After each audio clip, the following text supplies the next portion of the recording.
যারা আছেন আপনারা সবাই খুব দায়িত্ববান, দায়িত্বশীল বলে মনে হচ্ছে। এবং মনে করি আমরা রাস্তায় যখন চলি তখন মনে হয় এই শহরে আর বোধহয় কেউই নেই দায়িত্বশীল বা দায়িত্ববান বা সেই ধরনের সজাগ ব্যক্তি। আজকে সবাই মনে হচ্ছে যে সব যাদের পেয়েছি আমরা, মানে আমি হৃদয়ের অন্তঃস্থল থেকে সবাইকে ধন্যবাদ জানাচ্ছি।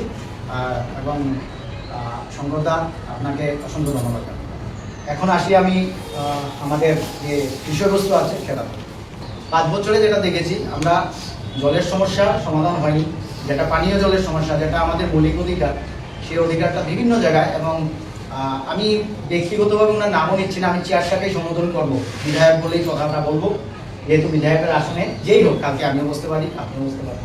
তো আমি চেয়ারটাকে সম্বোধন করে বলছি যে বিধায়কের একদম মানে হাতের পাশেই তারাপুর অঞ্চলেই, সংলগ্ন অঞ্চলে বিভিন্নভাবে আমাদের কাছে খবর আছে যে সেখানে রীতিমতো পানীয় জল পাওয়া যায় না, সপ্তাহে 2 দিন 3 দিন এইসব, বা নোংরা অত্যন্ত বাজে জল চতুর্দিকে যাচ্ছে।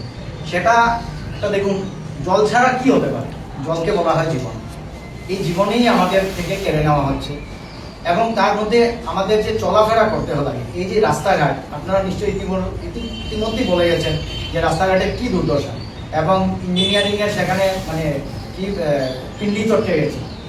কারণ কোনো জায়গায় 6 ইঞ্চি জায়গায় 2 ফুট, তো এটা তো মানে আমার কাছে একটা যেমন অভূতপূর্ব জিনিস দেখতে পাচ্ছি শিলচরে। এবং শিলচর আসনের যে গরিমা, যে প্রেস্টিজিয়াস সিট বলে, গোটা আসনে কিন্তু শিলচর ভাটির পরেই শিলচরের নামটা আসতো। আমরা যেখানেই যাই না কেন শিলচরের লোক বা মানে একটা যেমন সম্মান, আজকে ডেটে সেই সম্মান কিন্তু আমরা হারিয়েছি।